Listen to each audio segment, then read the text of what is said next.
Good morning student, आपका MA final class में welcome है। तो बच्चे हम कर रहे हैं आधुनिक इतिहास लेखन की परंपरा, जिसमें हमने पिछले लेक्चर में पहले पढ़ा था उदारवादी या राष्ट्रवादी इतिहास लेखन, उसके बाद प्रत्यक्षवादी, फिर नेमियरवाद, और आज का जो हमारा नेक्स्ट पॉइंट है वो है इसकी लास्ट जो नेक्स्ट टाइप है वो है मार्क्सवादी।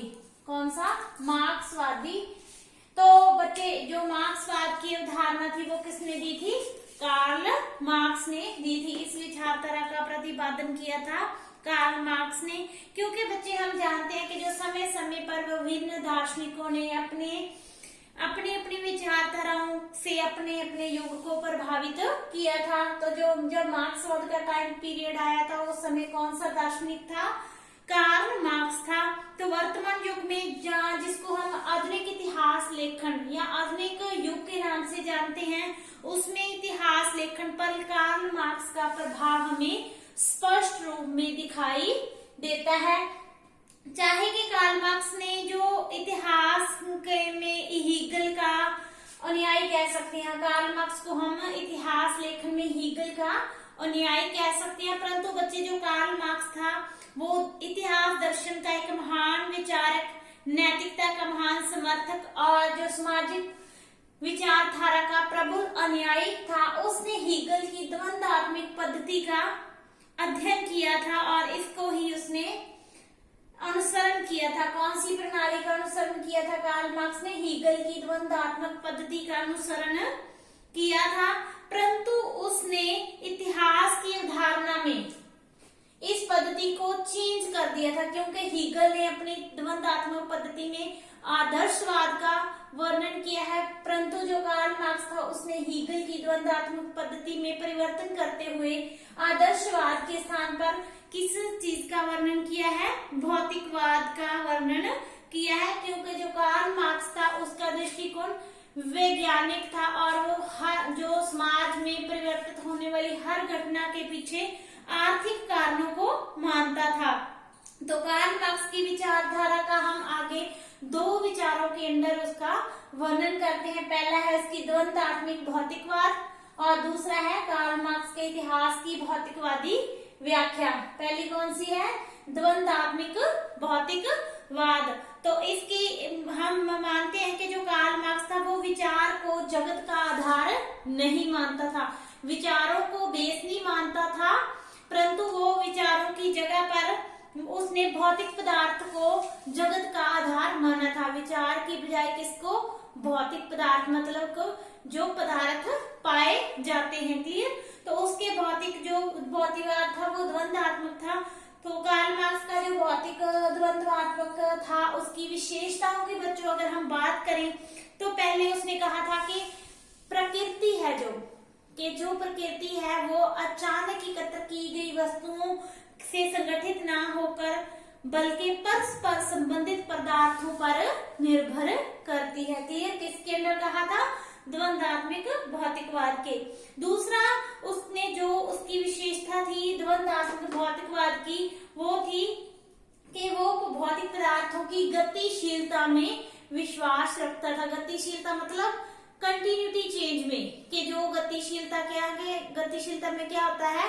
परिवर्तन आते रहते हैं। तो उसने इस व्यवस्था के अंदर उसने कहा था कि धूल कण से लेकर सूर्य तक प्रत्येक पदार्थ में क्या है कि छोटे से धूल कण से लेकर उतने मंडे ब्रह्मांड तक, सूर्य तक क्या है, हर चीज में परिवर्तन होता रहता है। क्लियर? किसके अंदर कहा था? द्वंद्वात्मक भौतिकवाद के। नेक्स्ट उसने कहा था कि जो ये परिवर्तन होता है गतिशीलता में, जो परिवर्तन आता है वो मात्रात्मक और गुणात्मक दोनों पक्षों में होता है, कि मात्रा में भी होता है और उसके गुणों में भी परिवर्तन होता है। उसके बाद उसने कहा था कि प्रत्येक वस्तु के दो पक्ष होते हैं, एक पॉजिटिव होता है, पॉजिटिव, और दूसरा नेगेटिव। एक को हम सकारात्मक बोलते हैं और दूसरे को नकारात्मक बोलते हैं। क्लियर? और इन दोनों के मध्य क्या होता रहता है? संघर्ष होता रहता है, जिसमें क्या है जो नवीन पदार्थ है, जहाँ जो पॉजिटिव है उनकी विजय होती है, जो नकारात्मक होते हैं तो वो तत्व क्या होते हैं? नष्ट हो जाते हैं। क्लियर? तो ये था उनका द्वंद्वात्मक भौतिकवाद का सिद्धांत। नेक्स्ट हम करते हैं कार्ल मार्क्स के इतिहास की भौतिकवादी व्याख्या। तो इसके अंदर बच्चों उसने कहा था कि इतिहास एक प्रक्रिया है जो कि अन्य प्राकृतिक आपदाओं से अलग मानी जाती है, क्योंकि इतिहास में क्या है, जो इतिहास है वह मनुष्य को अपने लक्ष्यों की प्राप्ति के लिए क्रिया करता है। क्लियर? तो उसमें इतिहास भौतिकवाद की उसने दो तरह की व्याख्या की है, एक स्थायी रूप में और दूसरा अस्थायी रूप में। कौन से रूप है? स्थायी और अस्थायी। स्थायी रूप में क्या है, वो समाज के संगठनों की बात करता है जो कि मानव के लिए बनाए जाते हैं। स्थायी रूप में सामाजिक संगठनों की बात करता है और अस्थायी रूप में वो उसकी सोशल डेवलपमेंट, किसकी? मानव की, मानव के सामाजिक विकास की बात करता है। तो उसने कहा था कि जो उसका जो वास्तविक भौतिकवाद है, वो उसका जो प्रारंभ है वो सरल भौतिक उत्पादन से होता है, परंतु धीरे धीरे वो क्या है, जटिल रूप धारण करता जाता है। क्लियर? तो उसने ये भी कहा था कि जो वास्तव में भौतिकवाद का तात्पर्य वो मानता है कि व्यक्ति के उस अस्तित्व से है, कि जो भौतिकवाद का तात्पर्य व्यक्ति के उस अस्तित्व से है जो कि उसके सामाजिक संबंधों के द्वारा परिभाषित होता है, कि जैसे मानव समाज में रहता है, जैसे जैसे उसके संबंध बनते हैं वैसे ही उसकी जो भौतिकवाद है उसको, या भौतिक पदार्थ है उसको प्रभावित करते जाते हैं। क्लियर? तो उसने भौतिक अवस्थाओं का अर्थ लेते हुए कहा है, भौतिक अवस्थाओं का अर्थ उसने बताया है उत्पादन, वितरण, विनिमय की पद्धति और बाहरी वातावरण को। किसको? भौतिक अवस्थाओं का अर्थ बताया है उत्पादन, वितरण, विनिमय की पद्धति और बाहरी वातावरण। कि पहले क्या है, हम भौतिक पदार्थों या वस्तुओं का उत्पादन करते हैं, फिर उनका वितरण किया जाता है, फिर उनके विनिमय के उनका आदान प्रदान कैसे होता है एक दूसरे के साथ, फिर उनके ऊपर जो बाहरी वातावरण है उसका प्रभाव कैसे पड़ता है। इस चीज का कार्ल मार्क्स ने वर्णन किया है इतिहास की भौतिकवादी व्याख्या में। यहाँ तक आपको क्लियर? तो नेक्स्ट हम करते हैं, कार्ल मार्क्स ने दी थी वर्ग संघर्ष की अवधारणा। कौन सी अवधारणा दी थी? वर्ग संघर्ष की अवधारणा दी थी। तो उन्होंने कहा था कि जो वर्ग संघर्ष की बात करें तो उन्होंने कहा था कि मार्क्स के जो सभी समाजों में जिन्होंने अस्तित्व प्राप्त किया है, कि हमारे इतिहास में जितने भी समाज पाए जाते हैं जिन्होंने अस्तित्व प्राप्त किया है का वर्ग का इतिहास क्या है? वर्ग संघर्ष का इतिहास है। और मार्क्स का ये सिद्धांत किस पर आधारित है? उनके भौतिक द्वंद्वात्मक इतिहास पर आधारित है। उन्होंने समाज में दो वर्गों के बारे में बताया कि समाज में दो वर्ग होती हैं, एक पूंजीवादी वर्ग होता है और दूसरा श्रमिक वर्ग होता है। पूंजीवादी वर्ग उसको बोलते हैं जिनका उत्पादन के समस्त साधनों पर एक का अधिकार होता है, कि ये लोग क्या होते हैं? अमीर, ये लोग होते हैं गरीब, इनके पास सारे साधन होते हैं, सारे साधनों पर इनका अधिकार होता है और ये मनमाने ढंग से, कि ये मनमाने ढंग से दूसरे वर्ग का शोषण करते हैं। किस वर्ग का? श्रमिक वर्ग का शोषण करते हैं। और इस शोषित वर्ग को, इस जो शोषित होता है इसको एक और नाम से भी जाना जाता है, सर्वहारा वर्ग के नाम से भी इनको जाना जाता है। जिसके कारण क्या है, जब ये लोग इनका शोषण करते हैं तो इन दोनों के बीच क्या होता है?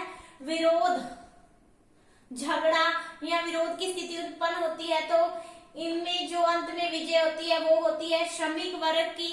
फिर होता है समाज का वर्णन, कौन से समाज का? वर्गहीन समाज या राज्यहीन समाज का उत्थान होता है, जिसमें कोई वर्ग नहीं होता, किसी के पास, सभी के पास जो आमदन के साधन है वो बराबर होते हैं। क्लियर? तो श्रमिक वर्ग के विजय के बाद अधिनायक तंत्र की स्थापना का मार्ग प्रशस्त होता है, जिसमें हम वर्गहीन और राज्यहीन समाज की बात करते हैं। और इसका वर्णन कार्ल मार्क्स ने अपनी पुस्तक की दास कैपिटल में किया है। क्लियर? ये आपका इम्पोर्टेंट शॉर्ट क्वेश्चन भी बन सकता है। क्लियर? तो इसके अलावा उसने एक राज्य का सिद्धांत भी पेश किया था। किसने? कार्ल मार्क्स ने राज्य के सिद्धांत का भी वर्णन किया है और वो राज्य को इस पृथ्वी पर ईश्वर की अवतार स्वीकार करता है, कौन करता है? हीगल करता है कि हीगल के अनुसार किया जो राज्य है वो पृथ्वी पर ईश्वर का अवतार है। परंतु जो मार्क्स की धारणा या मान्यता है कि राज्य एक वर्ग का दूसरे वर्ग के दमन और शोषण का यंत्र है और मार्क्स राज्य को वर्ग संघर्ष की उत्पत्ति और अभिव्यक्ति मानता है। क्लियर? उसके बाद नेक्स्ट हम करते हैं गाथाएं। पहला क्या था? उदारवादी या राष्ट्रवादी, दूसरा प्रत्यक्षवादी, तीसरा मार्क्सवादी और नेक्स्ट हम करते हैं गाथाएं, एनल्स। तो जो इतिहास दर्शन में हमें गाथाओं के बारे में पता चलता है बच्चे, तो उसमें हम उनको 4 भागों में बांटते हैं। जो इतिहास दर्शन को पहला है व्यक्ति, दूसरा स्थान, तीसरा युग और चौथा घटना। तो इन चारों में देखो कि सबसे महान कौन है? व्यक्ति है। बाकी 3 स्थान, युग, घटना व्यक्ति के साथ ही संबंधित माने जाते हैं। क्लियर?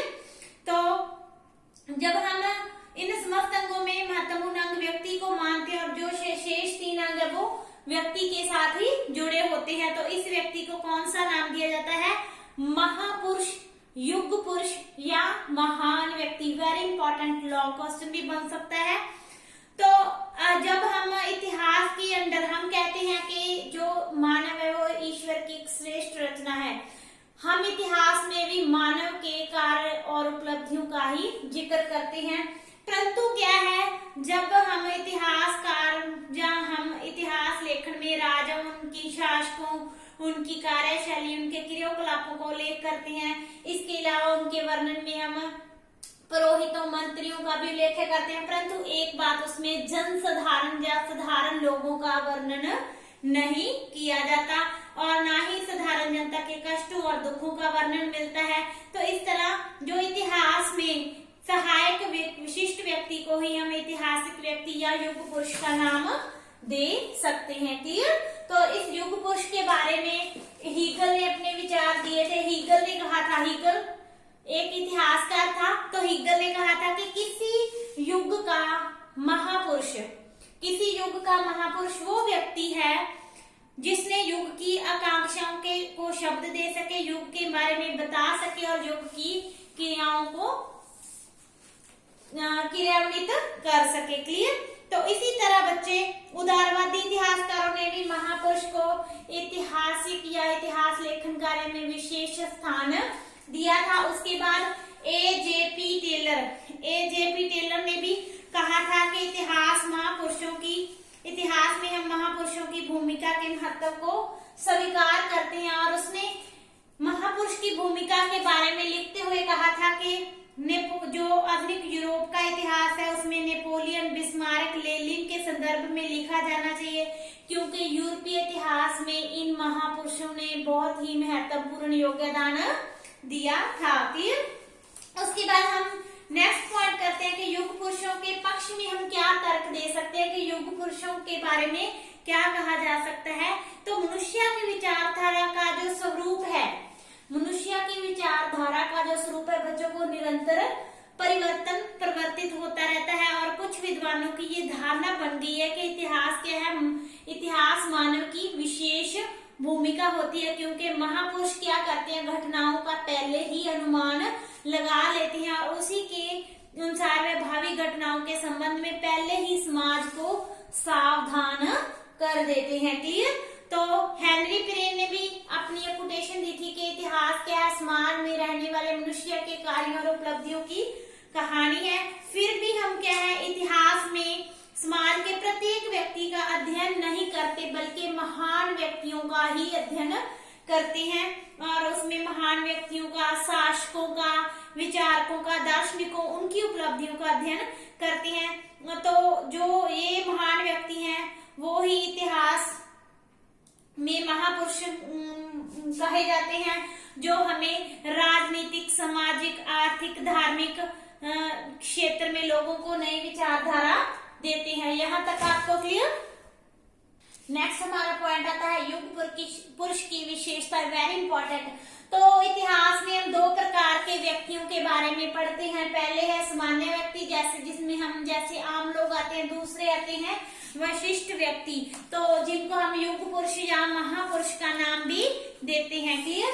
तो पहले सामान्य और दूसरे विशिष्ट व्यक्ति। तो इसको हम क्या कहते हैं, युग पुरुष या महापुरुष। इनकी विशेषताओं की बात करें बच्चे तो एक विशिष्ट व्यक्तित्व वाले व्यक्ति होते हैं। इनका व्यक्तित्व विशिष्ट होता है जिसमें ये घटनाओं का पूर्व अनुमान लगा लेते हैं और जनता की या साधारण लोगों की आकांक्षाओं को ये लोग मूर्त रूप प्रदान करते हैं। दूसरा इनकी विशेषता है कि जो युग पुरुष होता है वो काल का ज्ञाता होता है, वो काल के बारे में पहले ही जान लेता है, वो काल गति और इतिहास गति में बैलेंस स्थापित करके लोगों का मार्गदर्शक भी करता है। क्लियर। तीसरी इनकी विशेषता की बात करें तो ये युग पुरुष में, किसी भी युग पुरुष में क्या होता है, युग नाड़ी के ज्ञान अनिवार्य होता है, तभी वो इस पद को प्राप्त करने के समक्ष हो जाते हैं। चौथा इनके बारे में बात करें तो जो युग पुरुष या महापुरुष होते हैं वो घटनाओं की उद्घोषणा से पूर्व ही अनुकूल परिस्थितियों की प्रतीक्षा करते हैं और उचित समय पर मानवीय शक्ति को एक नई दिशा प्रदान कर देते हैं। और हमारे इतिहास के युग पुरुषों की बात करें तो उसमें हम महात्मा गांधी, इसके अलावा जवाहरलाल नेहरू, इसके अलावा हम स्वामी महावीर, महात्मा बुद्ध, गुरु नानक, रामानंद, कबीर, इन व्यक्तियों को युग पुरुषों के रूप में बता सकते हैं। क्लियर। तो आज के लिए टॉपिक आपका कंप्लीट हुआ। आधुनिक इतिहास लेखन की आपका अलग से भी क्वेश्चन आ सकता है कि युग पुरुष का इतिहास में क्या महत्व है, उनकी विशेषताओं का वर्णन कीजिए। Thank you so much.